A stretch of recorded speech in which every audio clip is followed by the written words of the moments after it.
everyone, welcome back to my channel. So today I wanted to make a video that I feel like is going to be, I don't know, one of my favorite videos just because of the fact that it's all about Universal Studios, which if you don't know is my favorite place in the entire world. And no, I haven't been to that many places, but I'm just saying this because every time I go there I am beyond happy. I feel like I am my happiest self when I'm in Universal Studios of Orlando. I know there's a Universal Studios actually in California where I live and it's much closer, but I've actually never been to that one. I've only been to the one in Orlando, Florida. And the reason why is because it was originally the only one that was open when I first went, and then they just expanded it into this ginormous park, which was all Harry Potter. And the one in Hollywood is definitely smaller, so I just haven't been there yet. I hopefully will go soon just to see what it's like. But when I plan a vacation, I like to go to Orlando because it's just so much more worth it to me because it's a lot bigger. So today's video is going to be my tips on traveling to Universal Studios. So if you have a vacation coming up soon or you want to...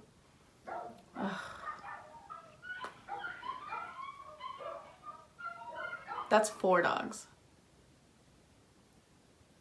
And they stopped. If you've been wanting to plan a trip to Universal Studios or you already have one planned but you don't know what to do when you get there because you've never been, I am here to help you out. I have been to the one in Orlando 4 times now, and every time we go we kind of do the same things because they work and kind of feel like we know what we're doing when we go. So I wanted to make a video to help you guys out if you don't know what you're doing when you go and you want some tips. So I don't know actually how many tips I have, but there's quite a few. They are not in any special order. You take these as you want. You can take my advice or not take my advice. I'm just here to help if I can. If you have any tips yourself, make sure to leave them in the comments below. I obviously try to go to Universal Studios a lot, so I'm curious of what you guys do differently, and if you guys have tips on going to Universal Hollywood, because I want to go there soon and I haven't been to that park yet. So let's just dive on into the video. Okay, so my first tip, and I feel like this goes without saying, but maybe some people don't realize it.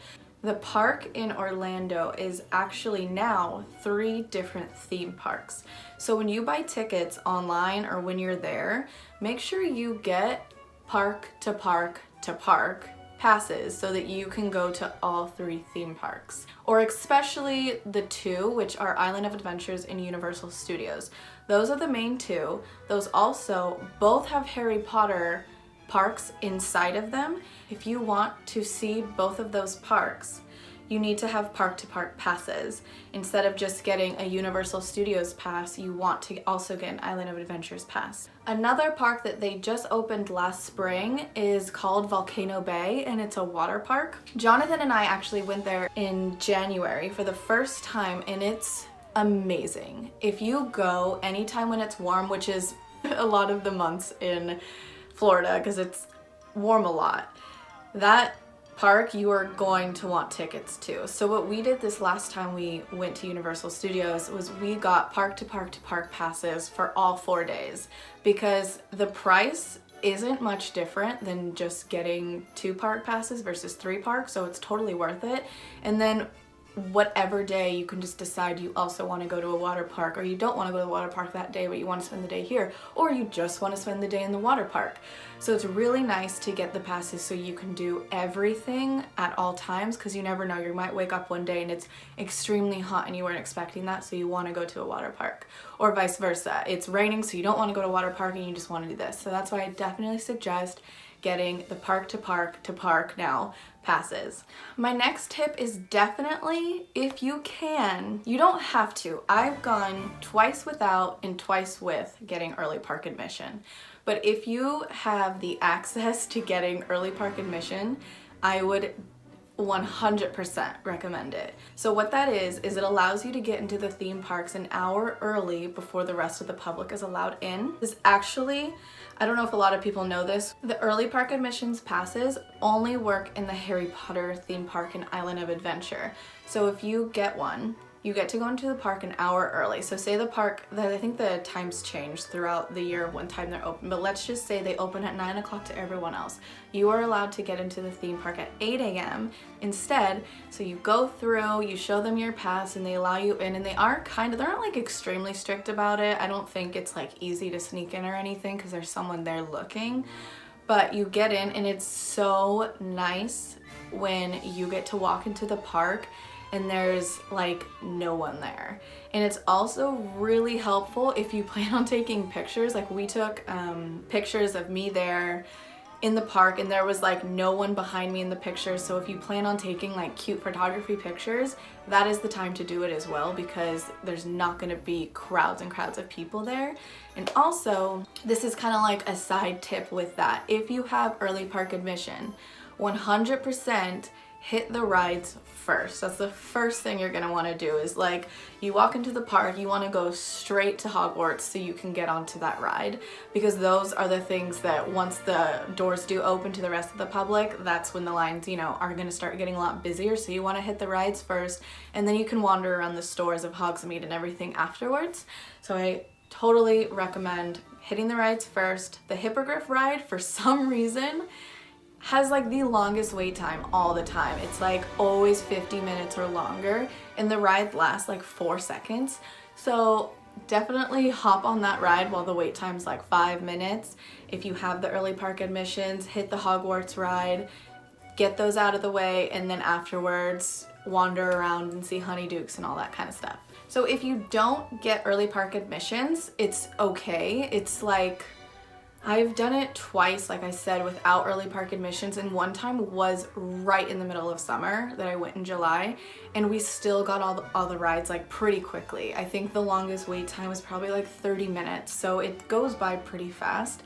So if you can get there right when the doors open, you're actually allowed to like walk into the park and get through City Walk and everything at like 8 o'clock, and then you can wait at the gates until 9 o'clock when they open to the rest of the public, and then you want to just speed walk over to all the rides that you want to hit. At that time, when all the public is able to go in, all the park is going to be open. It's not just going to be the Harry Potter park. So if you wanted to go on the Hulk or on, you know, Minion ride or on all these different rides, you can do those as well. And those rides actually get some pretty hefty wait times too. So I would definitely, no matter what time you get there, either at the 8 a.m. with the early park admissions or the 9 a.m. with the regular public, I would hit rides first, 100%.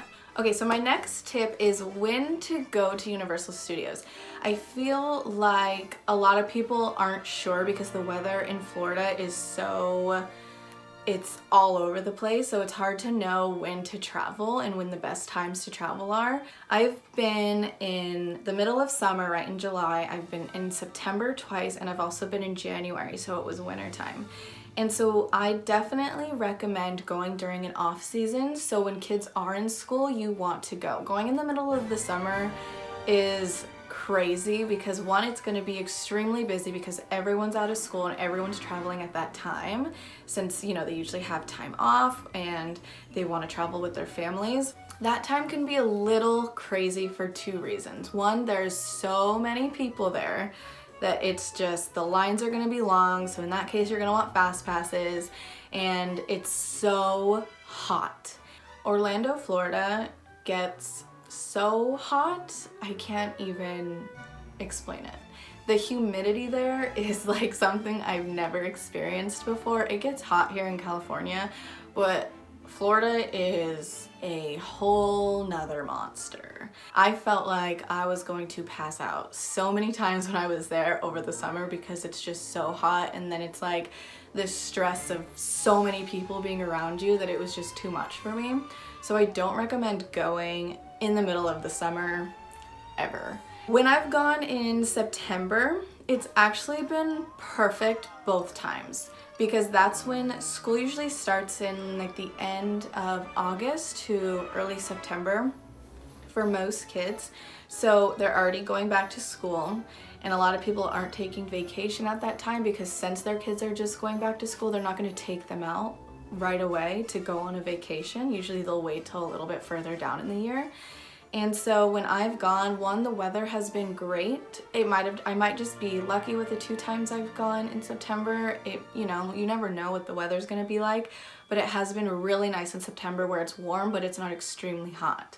So I really like going during that time of the year when the kids are in school. And then when I went in January this year, that was probably one of my favorite weathers because it was cold even one of the days, and like I was able to wear sweaters in the morning, leggings and tennis shoes instead of wearing like shorts and sandals. So I was a lot more comfortable when it was colder. And like for me, I get anxiety in the heat and when it's really crowded. So it was really nice in January for it to be cool and not have to it was busy because we went on a weekend. I think if you go during a weekend, it's gonna be busy, but it wasn't like in the middle of the summer busy. So I recommend September and January and like those kind of like off-season times when people are in school and when it's not as hot. A tip to go with that if you're planning, if you're trying to figure out when to go, is definitely get trip insurance with whatever company, Expedia or whatever that you're booking with, because like I said, you never know what the weather's gonna be like in Florida. And so I always get insurance when I plan Jonathan and I a trip, because you never know, there might all of a sudden be some kind of storm just coming in right when you guys want to go. So I always get insurance so I can cancel the trip if I need to, and I know we don't have to worry about losing a bunch of money or anything. So definitely get trip insurance just because the weather is so questionable all the time. When trying to figure out where to book and how to do it, it all depends on who you're traveling with and what your guys' kind of like goals are for that trip. So the trip that me and Jonathan recently went on, we stayed at an on-site hotel, which was the first time we've ever done that. And that's actually really nice because they have the free shuttles that bring you to the park, and you're literally like 5 minutes away from the park. So it's really nice. If you wanted to walk, you could, but they bring you shuttles, and there's shuttles that come like every 10 minutes. So that was really convenient. So you can go to the park whenever you wanted at any time during the day and leave whenever you wanted at any time with it, knowing a shuttle was going to be there. So that was extremely convenient. Also with an on-site hotel, it's nice because that is how you get the early park admissions. If you stay at an on-site hotel, you automatically get the early park admissions. Another thing to touch with like the shuttle services is a lot of the hotels that aren't the on-site ones do have shuttles that will take you to the park and back, but they don't always have a lot of time. So like one of the places that Jonathan and I stayed, there was only 2 times in the morning they take you and 2 times in the afternoon. So it was kind of frustrating because you had to plan your day around that, or else you'd have to walk, which it wasn't that far of a walk, but when you've been walking all day in a park, it can feel like a long walk and your feet will be hurting really bad. I'm actually gonna make another video eventually just all about the hotels and the places that we've stayed, because we've also stayed somewhere where it was completely off-site and we had to rent a car to drive, but we stayed at a condo. And I would love to make videos that were, you know, our experiences of the 3 different places that we have stayed while being there, so that people can kind of figure out what would be best based on like their family's needs, or you know where they plan on going, if they also want to go to Disney and all those kinds of places. So I'm going to be making more videos. It's going to be like a whole Universal series. All right, so my next tip, I don't even know which one we're on, like 5? I don't know. My next tip is packing smart.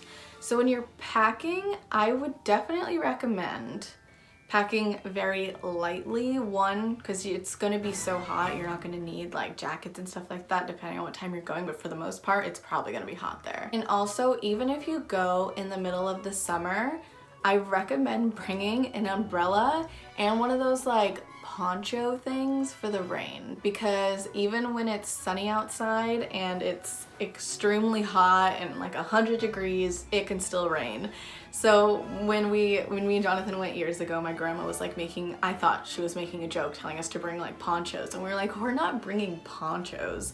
And then when we got there, we had to buy them because it started raining so hard that everyone was like scurrying out of the park, and we just like had to find refuge and we got some ponchos there. So they actually do sell them inside the park if you don't have one already, or like some kind of raincoat or something. But they sell like ones that have like the Wizarding World of Harry Potter on it and everything that are just like white and plastic and cheap, but they have them there if you do forget. But I also recommend bringing an umbrella just in case, because that's extremely useful. Just pack a small one that can fit in your backpack or something, because most likely it's going to rain. Definitely, hold on, I gotta pick one up. Definitely bring comfortable walking shoes. So you are gonna be walking for hours, for probably multiple days. I feel like a lot of people get like 2-day to 4-day park passes, so you're gonna be walking a lot. So you're gonna need some very comfortable walking shoes. When it's super hot out, I wear sandals, but I get like the Reefs, that brand Reefs, and they're like thick and they're extremely comfortable, that have like arch support and everything in them. So instead of just wearing like those cheap plastic ones that I wear like most of the days, I pack or bring, or like I'll buy nice sandals to wear in the park, because your feet are gonna be killing you from walking so much. And then if you're wearing tennis shoes, make sure they're comfortable tennis shoes. I don't recommend bringing like brand new ones, because you're gonna wanna, what's it called? When you like wear them for a while and they start to get more comfortable, you wanna bring something that you already know is comfortable on your feet, because you are gonna be walking a lot. This is also something that I don't think I mentioned it in the beginning. With the park-to-park passes for Island of Adventure and Universal Studios, the Hogwarts Express takes you from park to park, but you need that park-to-park ticket to get onto the Hogwarts Express. So if you want to ride the Hogwarts Express, you need to get the park-to-park passes, and it brings me to what I'm talking about right now. It's nice because you don't have to walk all the way to get to the other park. You can just hop on the train and it will take you. So that's a nice way to get a little bit of a break for your feet if your feet are killing you. Okay, so I think the number one thing that people probably question is how much money to bring into the park every day. I personally do not bring all of my money that I have saved for a trip in each day, because I think it's better if you limit yourself per day to how much money you can spend, so that you don't blow it all at once and don't have enough for the other few days. So what I like to do is I like to get cash and bring cash each day versus having my debit card. I mean, you could still have that like just in case of emergencies, that's always nice to have, or like your credit card, whatever you want. But for actual spending money in the park, I prefer bringing like some cash with me, so that I know like we have this much and this has to get us throughout the day. And it's a good way to kind of budget yourself, so you're not spending a bunch on lunch and then you have nothing for dinner, or like a bunch of random snacks and then you don't have enough for lunch. So this is for me and Jonathan, 2 people. If you have a bigger family or you have kids, it might be totally different. We don't have kids, so I don't know what it's like to like bring kids into a park. They probably want everything. But this doesn't include breakfast, by the way. But for me and Jonathan, we bring $100 a day into the park. We'll bring the $100, we'll have it for lunch, and then for something for dinner if we want to eat inside the park or on City Walk or something, or if we want to go back to the hotel and eat, it's still that same $100. And then we have that for snacks and everything. That $100 does not include souvenirs. One of my tips is to not buy any kind of like souvenirs or like toys or things until the last day, so you can see how much you have left over. Sometimes we don't use that entire 100 in that first day, so then I, save that, and the next day you have $100. At the end of the week, you can be like, okay, I have like another 100 that we can go and buy souvenirs. That last day, bring that extra money, then buy all that stuff so you don't go over budget. That's just my tip, because every time we've gone, we don't go just like with a bunch of money, like we can buy whatever we want. Like we're young, we don't have just a bunch of money to spend, so we like to definitely budget throughout the park.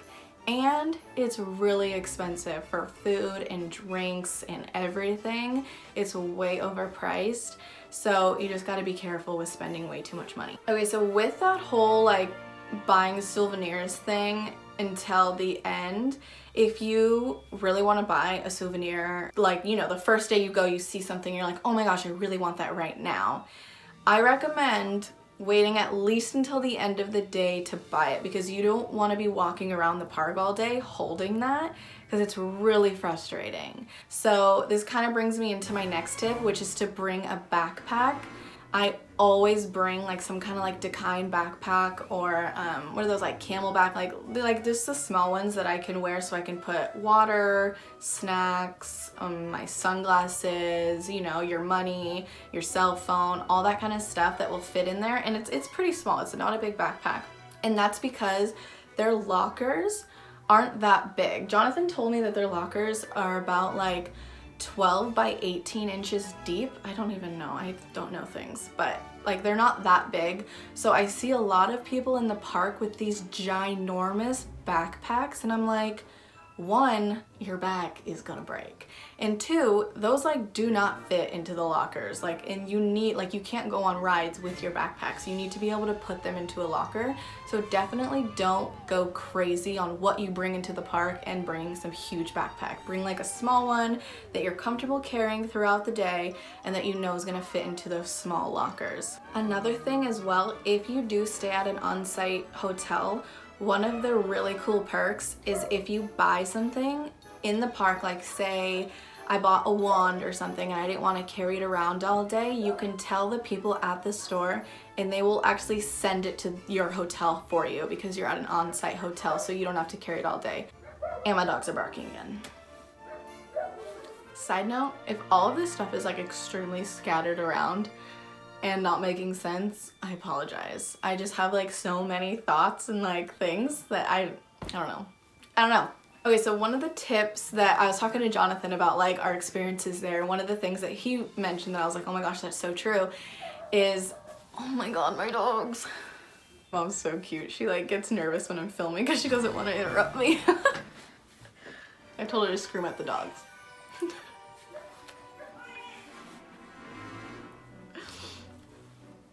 Tips that Jonathan told me is to do the Ollivanders wand show. So when you're in Hogsmeade or Diagon Alley, there is an Ollivander store, and you can just walk in and like search for wands and buy them.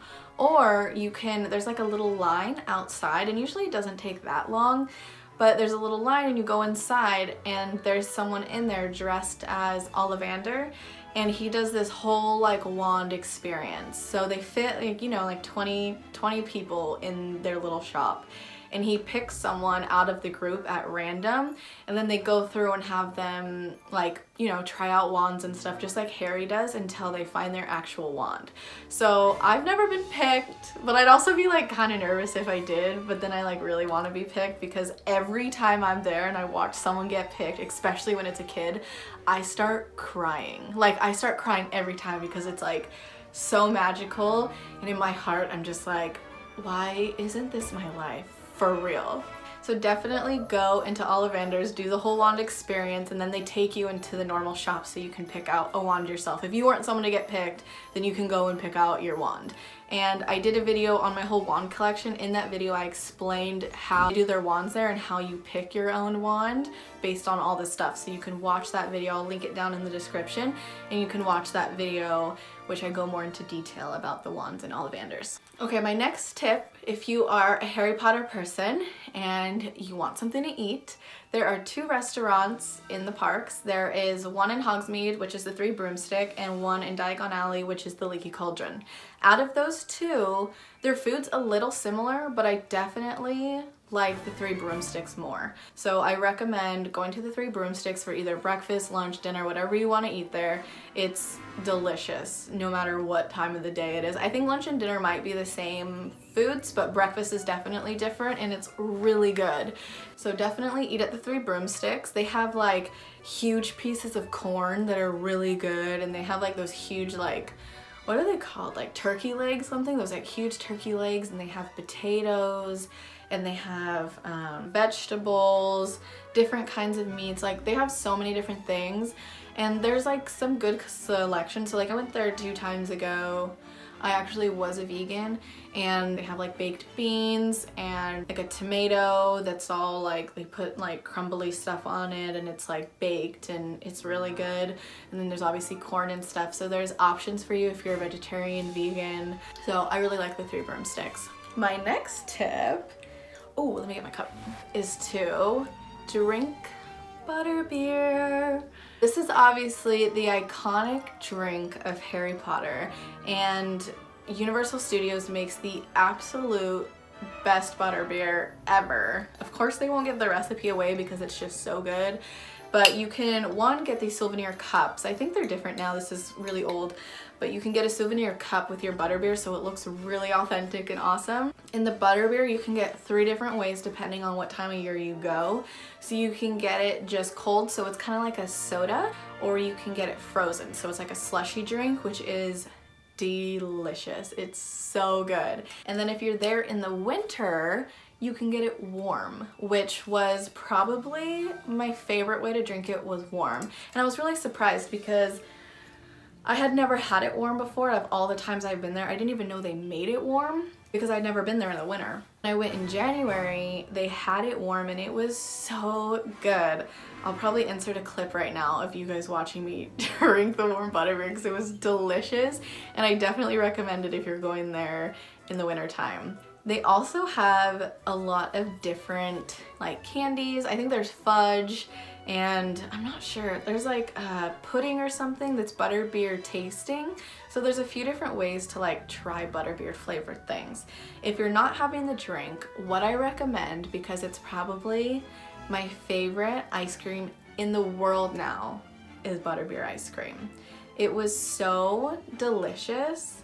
I couldn't even handle it. They make it like soft serve, so it's not like cold ice cream, it's like the soft serve, like soft. Obviously, that's what that means. So soft serve butterbeer ice cream was so good, but the flavor was incredible. So 100%, if you like ice cream, try it. And I am like lactose intolerant, and I still had it because I just needed to try it. And I mean, it definitely made me feel sick after a while, and I couldn't even eat it all. I ate just like a little bit. But it was so worth it because it was so good, and I'd get it again. All right, so my next tip, like I said, I don't know what number we're on because I'm kind of just like doing like sub tips with like big tips. Okay, my next tip is, wherever you stay, I recommend going to some kind of convenience store around you and getting like a case of water and a bunch of snacks, even stuff to make sandwiches. If you have some kind of like mini fridge in your hotel room, definitely get as much stuff as you can because it's gonna save you so much money. The park food, like I've mentioned, is extremely overpriced, and same, even a water bottle is like $4 in the park. So if you have a backpack, definitely like pack some water. Same goes for snacks. You're gonna get hungry throughout your time like being there. It's nice to have bars. I always bring like Lara bars or Cliff bars or stuff like that in my backpack so that when we want a snack, we can have that. And then we also like treat ourselves to little snacks. They have really good pretzels, so we like to get like pretzels and grapes, and they have fruit and stuff. So we like to do that too. But if you can pack some like stuff in your backpack, definitely recommend it, especially with bigger families because it's gonna get so expensive when everyone wants to eat. And if you want to like pack sandwiches like peanut butter and jellies, that's super simple, and if they get smashed, it's not that big of a deal in your backpack. So if you could pack stuff like that, it's gonna save you a lot of money. And also having it in your hotel is nice. We found that staying at the hotel we stayed at last time, which was Cabana Bay, it had like a lot of restaurants and food options inside the hotel, but once again, everything was so expensive that we definitely wish we would have gone out to a store and grabbed some snacks so that when we were hungry in the hotel room, we could just get some snacks and have waters, because we went to the vending machine a bunch to get water bottles, and those were so expensive versus just like buying a case of water for the freaking room like we should have done, which we've done before. So I don't know why this time we like weren't thinking. We were just like, whatever. So definitely get some water, get some snacks, get some food for your hotel room, and food to bring into the park because they let you bring in food. Okay, so my almost last tip, we're almost at the end here. And this is a big one that I feel like a lot of people don't do. So my next tip is take breaks throughout the day. And I feel like a lot of people don't do this because they get so excited being there and wanting to see everything and do a lot of things. And it's like go, go, go. A lot of people need things like planned out and know exactly what they're doing, need to be busy the entire time. But I'm here to tell you that you are gonna get so worn out and tired that it's just like, I can't hang with that. We take breaks when we walk around Universal, and we're fine with that because for us, we're just happy to be there. We don't need to be doing something at all times. We're not those kind of people. What we like to do is like, you know, we spend the morning hitting all the rides as we can and going into like the shops and stuff like that. We take a few laps around the park, we get on the Hogwarts Express, go back and forth through some things, and then like that's only till like 11 o'clock, and then that's like a good amount of time to take a break because we started at 8 a.m. 11 o'clock-ish, you know, we take our first break, and our favorite place to take a break is the Hogshead Pub. So if you are 21 and you like to have some beers, that is our absolute favorite place to just chill and have a beer. The atmosphere in there is so cool because we've been to Ireland, so it reminds us of like an Irish pub, just like it's so cute, and they have little noises and stuff like going on because it's connected to the Three Broomsticks, and so there's like stuff going on upstairs, and it's just like, ugh, the atmosphere is amazing. It's all dark and like dingy looking, and so we just sit in the Hogshead, or on the outside has like this whole like sitting area where you can see Hogwarts and everything. So we just like to hang out there, and we'll have lunch, or we'll just like chill and have some beers, and then we'll go back out, do some more rides, walk around, do some stuff, and then we'll go back to the Hogshead again and chill for a while longer. So like when our feet start to hurt, or when we're kind of like, oh, we don't really know what to do right now, we don't want to go on another ride or wait in line for another ride, we don't want to like spend any money just like going in shops or anything, so we'll just chill and have some beers. That's what we love to do. It's super cozy and we like it. So definitely take breaks throughout the day so that you don't come home just feeling like you want to die because your feet hurt so bad and you're just so exhausted and you're not going to wake up the next morning because you're so tired. So definitely take breaks. And if you have kids, I think that's a good thing too, is to like chill for a little bit, because I know how like kids can get with like being tired and grouchy and needing naps. And what's cool is you can leave and come back. So if you want to leave and go to your hotel room and take a nap, you can come back. Especially in the summer, the park stays open later versus in like the winter time. I think they close at like 7 o'clock. They close pretty early. So in the summer, if they're open later, you can always leave, go home, nap and like eat and stuff, and then go back later and have some more fun. So my last tip is have an amazing time. If you are planning a trip to Universal Studios, you are by default going to have a great time because it is the happiest place on earth. It's not Disney. Disney is not the happiest place on earth. Universal Studios is.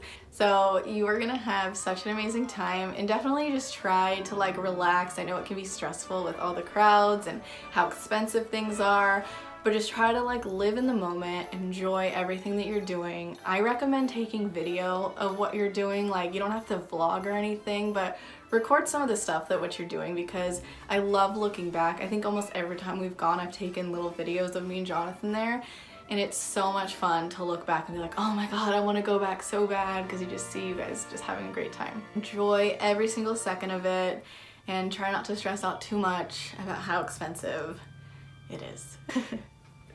Guys, that is all the tips I have for you today on traveling to Universal. I'm sure this is an extremely long video. Hopefully you got all the way to the end.